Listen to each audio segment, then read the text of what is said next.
C'est vraiment c'est spécial de voir toute l'évolution des bateaux dans les dernières années.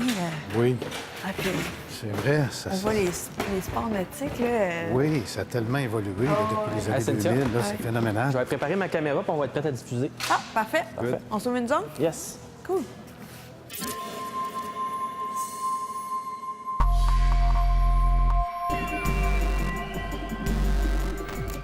On s'ouvre une zone bateau avec mon ami Jean du magazine Québec Yachting. Aujourd'hui, on parle un peu de l'évolution du sport nautique. On se demande beaucoup si le sport nautique, ça a commencé avec le ski. Oui, on peut dire ça, Cynthia. Écoute, selon moi aussi, c'est une déclinaison des sports d'hiver, le ski alpin. La particularité de ces bateaux-là, Cynthia, c'est qu'ils sont équipés premièrement d'une tour de 2 mètres pour attacher la corde. Ensuite de ça, il y a des systèmes de ballast. Ça, c'est extraordinaire, cette technologie-là, qui permet d'alourdir le bateau pour le caler dans l'eau. Et effectivement, ça permet de faire des vagues. C'est le compas d'avoir la plus belle vague. C'est ça exactement. Justement, j'ai fait ma première expérience quand j'étais allée au Mont-Laurier avec Simon Constantino. Je t'invite, on va aller voir ça parce que c'est quand même assez drôle. Good. On regarde ça. Cynthia, écoute, je t'amène à mon lac. C'est le lac des Îles, tout près de petit Mont-Laurier, paradis. dans les magnifiques Hautes-Laurentides. Aujourd'hui, je vais te faire essayer un Malibu VLX 21. C'est un bateau de wake surf. C'est la crème de la crème. Tu as toute la technologie là-dedans pour contrôler ta vague, l'envoyer d'un côté ou de l'autre. Fait qu'on on va regarder ça, puis tu vas même pouvoir surfer si ça te tente. En plus, j'ai des experts qui vont me montrer comment faire. C'est Maxime et Camille. Ouais, j'aime qui ça. Écoute, c'est les plus adorables, c'est mes enfants. Malibu, on est vraiment dans le bateau qui est très, très haut de gamme. Écran, tableau de bord complètement tactile. Wow. On peut aller là, sélectionner nos réservoirs d'eau pour mettre plus ou moins d'eau à différents endroits, plus ou moins de poids. Fait que tout s'ajuste tout seul, là. Tu fais juste cliquer, puis... Oui, tout se fait tout seul. Le bateau vient automatiquement avec normalement 6 pré-programmations qui sont vraiment faciles, qui vont te faire une belle vague. Après, on peut venir faire les nôtres aussi si on veut. Fait qu'on va aller sélectionner Camille, on va télécharger. Le bateau va se placer automatiquement. Il ne reste plus juste à conduire après ça. C'est plus la technologie qu'on avait avant. Non, puis écoute, là, après ça, toute le radio, ben, on est capable de contrôler les volumes à l'intérieur, à l'extérieur du bateau. Parce que la musique, c'est important, là. C'est ça qui nous met dans le beat. Ça vient avec. Puis Malibu, en plus d'avoir tout l'écran tactile comme ça, ils ont fait une manette ici qui est vraiment ce qu'on se sert le plus souvent. OK. Donc, on va avoir les 2 boutons ici pour envoyer la vague à gauche ou à droite. OK. Wow. Si on tourne ici, on va monter le volume du radio. OK. Le joystick, si on s'en va comme ça ou comme ça, on va augmenter ou diminuer la vitesse. Wow. Puis, on peut changer, comme ça, on va changer de chanson sur la radio.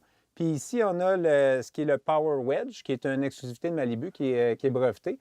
C'est vraiment pour aller modifier la forme de la vague. Donc, d'aller d'une vague qui va être très, très longue, moins haute, à une vague qui est carrément un mur, là, qu'on va vraiment monter une grosse, grosse vague là, puissante. Dépendamment ce que tu préfères. C'est ça. Donc, l'aileron là, vient faire plus ou moins de résistance dans l'eau pour vraiment écraser le derrière du bateau. Là. C'est vraiment la manette générale qui contrôle pas mal tout le Ben, bateau. écoute, là. avec ça, là, ici, là, tu fais pas mal Pas tout ce que mal tu as besoin. Puis après ça, tu peux aller jouer dans les différents écrans. Puis là, après ça, il reste juste à donner de l'essence puis à conduire le bateau. C'est vraiment génial. Mais là, je pense que j'ai hâte. T'as-tu hâte d'aller dans l'eau? Ben non, mais c'est toi qui y vas, là. Ben là, on fait un roche-papier-ciseaux à la gang? Collectif. Ah ouais. Roche, papier, ciseaux, allumette. Hey, elle a la lunette. Oh, oui, hey, là, c'est Cynthia qui a gagné, c'est elle la dernière.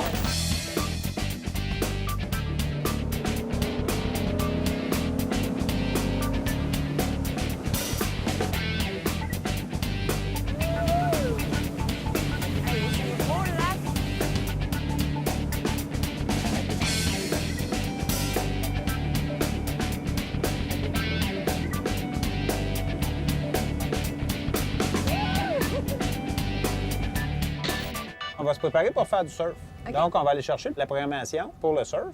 Fait que là, c'est Camille qui y va. Fait que tu peux sélectionner Camille, puis appuie l'autre de côté. Parfait. Il vient de partir. Là, ici, il nous montre que les ballasts sont en train de se remplir. Okay. Puis ici, il nous marque comme quoi, là, Camille, elle est régulière, donc avec la vague à gauche. Puis on voit que la vitesse est à on. Dans le fond, que là, c'est vraiment l'ordinateur qui va prendre le relais. OK. Donc, pour partir, il reste juste à embrayer le bateau. Donc, le bras ici, juste pour embrayer, il faut juste que tu soulèves ici la, OK, petite, parfait. la petite barrure. Comme dans mon Monster Truck. Donc là, OK. accélère, puis on va voir la vague, là, ce que ça donne. Vas-y, le donner vraiment, là, va faire, tu donnes de la sauce. La sauce. Là, il dit, regarde, la vitesse est engagée. Puis là, on a la plage là, où est-ce qu'il travaille. Là, regarde, il s'est placé à 10,3. Là, regarde ta vague en arrière. Hey, c'est vraiment cool. On a vraiment là, une belle belle vague de surf qui est propre. Il n'y a pas de gros du tout, puis on a même le petit, tu sais, le petit T'as vraiment tourbillon, l'impression là, d'être dans la vraie place de surf. Ouais, On va commencer à mettre un rider à l'eau. on peut bien. Fait qu'on va envoyer Camille comme premier rider. Ouais. Hein, t'es-tu prêt? C'est toi le meilleur. Ouais, là, je suis pas sûr. Ah, mais je suis si tu- d'accord avec ça, mais on en va... Ben, si tu me prends par les sentiments, je vais vous faire une démonstration. Mais garde bien ça, je vais essayer de pas me mouiller. Ouh, deal!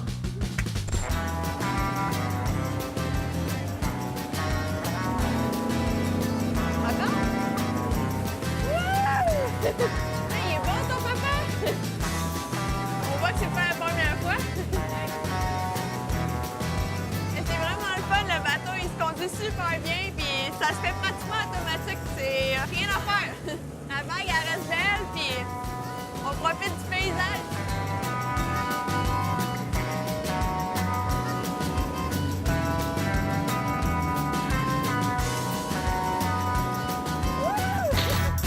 Et demain, ça corde?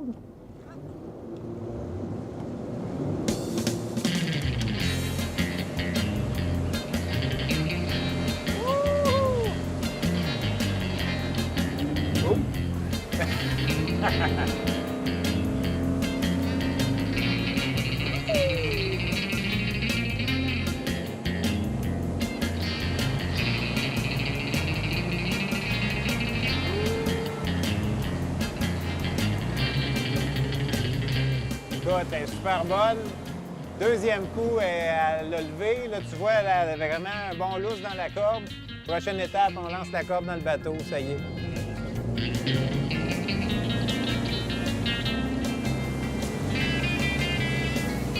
Oh! Wouhou!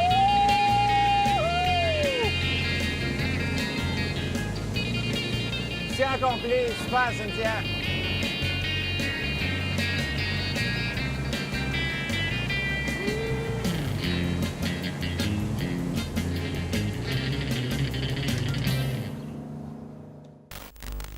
Bravo, Cynthia. J'ai remarqué que tu as réussi à te tenir debout. C'est la première fois que tu en faisais. Oui, c'est la spécial. première fois, même s'il faisait 68 degrés quand OK. même, là, mais on a eu beaucoup de plaisir, moi et Simon. C'était le fun avec la famille, on a eu un beau moment. Oui, puis moi, ce qui m'a frappé aussi, c'est la technologie du bateau Malibu. Hein? C'est là qu'on ouais. voit jusqu'à quel point l'industrie s'ajuste bien. Simon pouvait À la- contrôler sa vague en étant loin en arrière du bateau. Ben là. oui. C'était... Non, c'est formidable. Ouais. Alors, qui sait où est-ce que l'industrie peut nous amener maintenant avec cette évolution-là des sports nautiques? je pense que ça va continuer à évoluer à chaque année. Tout à fait, tout à fait. Merci beaucoup, Jean. Ça fait plaisir. Toujours bienvenue dans mon garage. Merci à toi. Restez là, on est de retour pour une nouvelle capsule.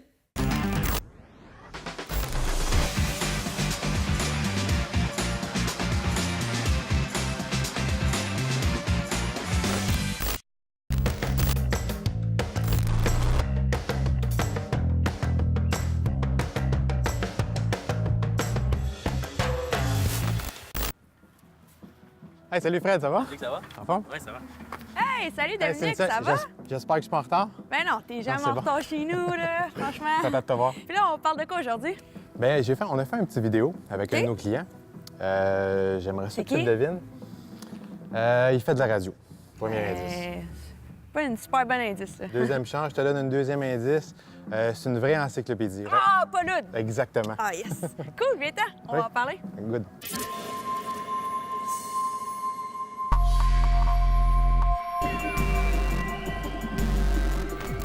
Aujourd'hui, dans la zone VR, j'ai la chance d'avoir Dominique Saint-Cyr qui vient nous parler de mode de vie, mais pas de n'importe qui. Non, je vais vous parler de Paul Hood. Paul Hood, c'est ça. Il est passé à notre succursale de Belleuil. Beaucoup d'anecdotes, il connaît tout. Toujours intéressant de parler avec lui. Il nous a loué un véhicule récréatif il y a 2 ans. Il a adoré l'expérience. Il a Adoré. fait un très beau voyage. Il est revenu, puis cette année, il s'est acheté un VR, dans le fond, plus à son goût. Puis il adore ça. C'est un mode de vie qui lui plaît beaucoup. Tu sais, Paul Hood, c'est quelqu'un qui est super occupé, un horaire chargé, qui a besoin de décrocher. Puis lui, c'est sa façon de décrocher. Mais je t'arrête là, on va aller voir le petit topo qui nous a tourné. Parfait.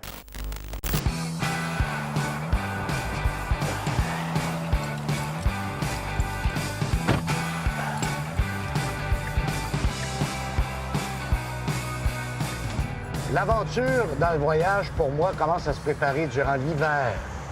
Et je note absolument tout. Où sont les viaducs trop bas? Où sont les endroits où j'ai pas le droit de passer avec du propane? Tout est noté et tout l'itinéraire est fait en fonction de ce que je veux voir, de ce que je veux aller visiter. Bref, quand je fais le tour de mon VR, c'est exactement comme un pilote de ligne qui fait le tour de son appareil avant de décoller. Exactement la même chose. C'est incroyable le nombre de petites choses qui peuvent mal aller. Alors, c'est pour ça qu'avec cette liste que je m'impose avant de partir, peu importe, il faut être lent. Il faut être lent, il faut prendre son temps, il faut réfléchir à chacun des gestes qu'on pose. Et là, après ça, on peut partir. Vous apportez la maison de chez vous, tout ce que vous avez. Moi, je l'ai tout équipé en Wi-Fi en plus. Donc, mes communications partout, je suis toujours au courant. Je peux téléphoner n'importe où. J'ai un accès satellite. Et je peux aller soit dans un terrain de camping ou je peux aller en pleine nature avec mon télescope en pleine noirceur et je suis autonome pendant 5 jours avec une génératrice, de l'eau, la douche, le frigidaire, toute ma nourriture. Alors, je peux m'installer, comme j'ai fait en Illinois l'an dernier, dans un champ de maïs. C'est drôle parce qu'on en traverse un présentement qui était identique. J'ai commencé d'abord par louer pendant 4 ans pour être sûr que j'étais pour aimer ça. Et je recommande ça à tout le monde. Louer. Vous allez savoir si vous aimez ou vous n'aimez pas. Alors, moi, j'ai loué pendant 4 ans. J'ai eu la piqûre et c'est le premier. Et c'est probablement le plus beau joujou que je n'ai jamais eu de toute ma vie. Plus que toutes mes autres voitures ou autres véhicules. Mon père de 91 ans, qui est en très bonne forme, voyage avec moi en VR. Fantastique. Je me suis rapproché de mon père. Le soir, quand il n'y a rien à faire dans un VR, on est tranquille. On est carrément coupé de toute distraction, sauf avec tout ce que j'apporte. J'ai 2 téléviseurs, mais on ferme la télévision et je me rapproche de mon père. C'est fantastique. Il est en très bonne forme à 91 ans. Il peut voyager encore. J'en profite jusqu'au dernier moment. Mon premier objectif, si ma santé peut me le permettre, c'est de faire les 50 États américains. Jusqu'ici, j'en ai fait 33. Il me reste des gros États difficiles à aller faire, dont l'Alaska, qui est mon voyage dans 2 ans. L'année prochaine, Oregon et Washington, dans l'Ouest. Excellente thérapie. Oui, Paulo, on ne s'ennuie pas avec lui. Lui, c'est comme tu vois, avec son classe C. Un classe C, est-ce que tu peux m'expliquer un peu les différents modèles? Bien, c'est ça. Dans les véhicules récréatifs, on a les roulottes. Dans les motorisés en tant que tels, on a les classes A, classe B, classe C. Donc, les classes A, c'est les plus gros, ceux qu'on voit qui ont l'air un peu d'un autobus. Le classe C a une couchette en avant, un peu plus d'espace de couchage. Puis un peu plus familial. Exactement. Le classe B, comme le modèle qu'il avait loué l'année avant d'acheter son classe C, c'est une petite vanette, donc pour 2 personnes, qui peut se stationner à peu près n'importe où. OK. Donc, des fois, un peu plus pratique. Exactement. Ah, bien, merci beaucoup, Dominique. Ça me fait plaisir. Restez avec nous. On est de retour sous peu.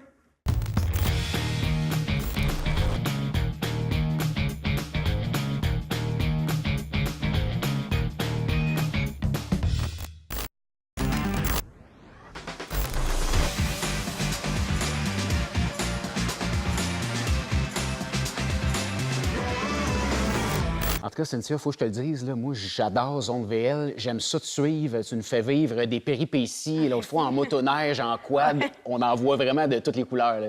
Merci, mais moi, j'aime ça quand tu viens parce que, tu sais, les gens ont des bateaux, ont des VTT, mais on ne sait pas nécessairement des fois où aller, tu sais, pour profiter de notre machine. Puis tu nous fais vraiment découvrir des trésors inconnus, là. Bien, tu sais, c'est un peu notre travail, nous autres, quand on travaille en tourisme. Hein. On vend du rêve, on veut agrémenter votre séjour, vous autres qui avez des machines, justement.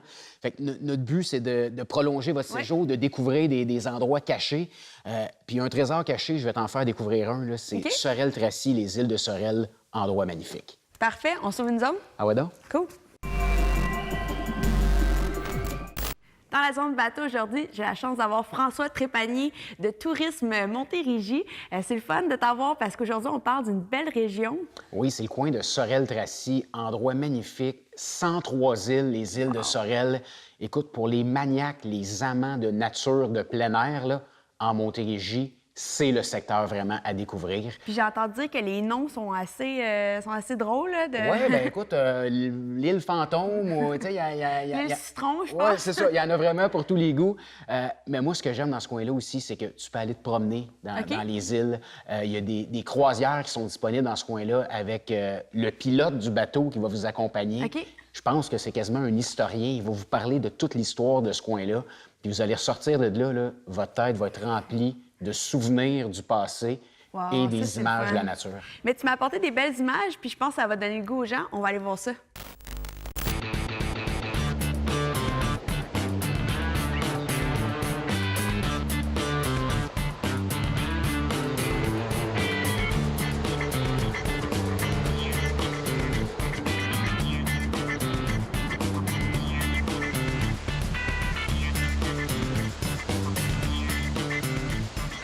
La région de Sorel-Tracy, on est chanceux, on est entouré d'eau carrément.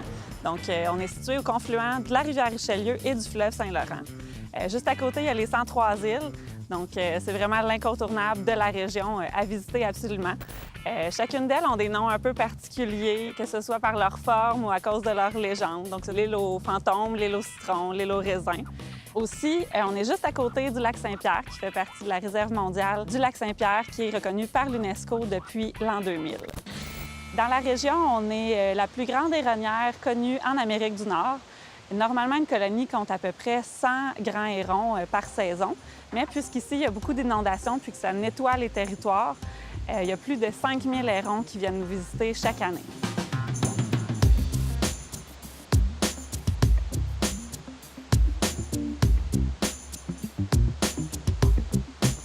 Il y a plusieurs points d'accès super faciles pour les plaisanciers qui viennent dans la région.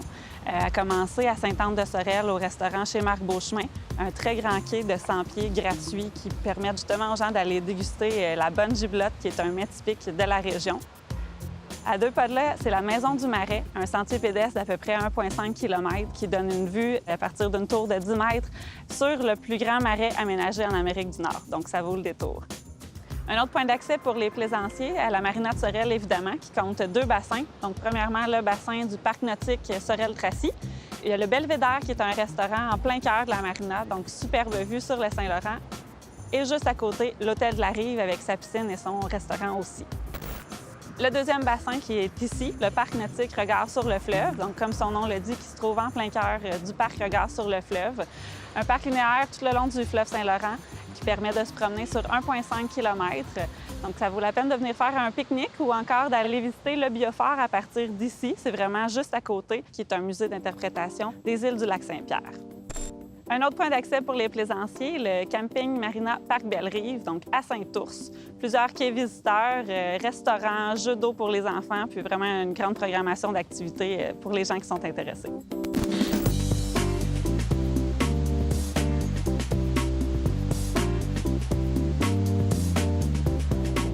Pour les gens qui n'ont pas de bateau, sont les bienvenus dans la région aussi. Il y a plusieurs façons de visiter les îles, que ce soit en croisière. On a 2 compagnies qui offrent des croisières dans les îles. Premièrement, randonnée nature. Donc, c'est une croisière de 3 heures avec un guide qui nous fait l'interprétation de la faune et de la flore. Ensuite, la Maison du Marais offre une croisière, elle, de 2 heures en ponton ou en canot freighter. Ça donne également au sentier pédestre que je parlais tout à l'heure. Pour les plus sportifs, c'est également possible de louer des canots, des kayaks, planches à pagaie ou aussi rabasca. Puis on peut faire tout ça avec un guide ou non. Il y a différentes options, donc ça dépend si on est plus aventureux ou non. Une autre option un peu hors du commun, c'est de prendre la traverse Sorel-Tracy-Saint-Ignace-de-Loyola. Donc, en tant que piéton, c'est quelques dollars, puis ça nous permet de faire une mini-croisière, mais avec un coucher de soleil aussi fabuleux sur le fleuve Saint-Laurent. Dans la région de Sorel-Tracy, on est vraiment servi côté nautisme, que vous ayez une embarcation ou non pour visiter les îles de Sorel. Il y a plusieurs options qui s'offrent à vous. On vous invite à visiter le tourisme région-sorel-tracy.com pour plus d'informations ou encore contacter Tourisme Montérégie.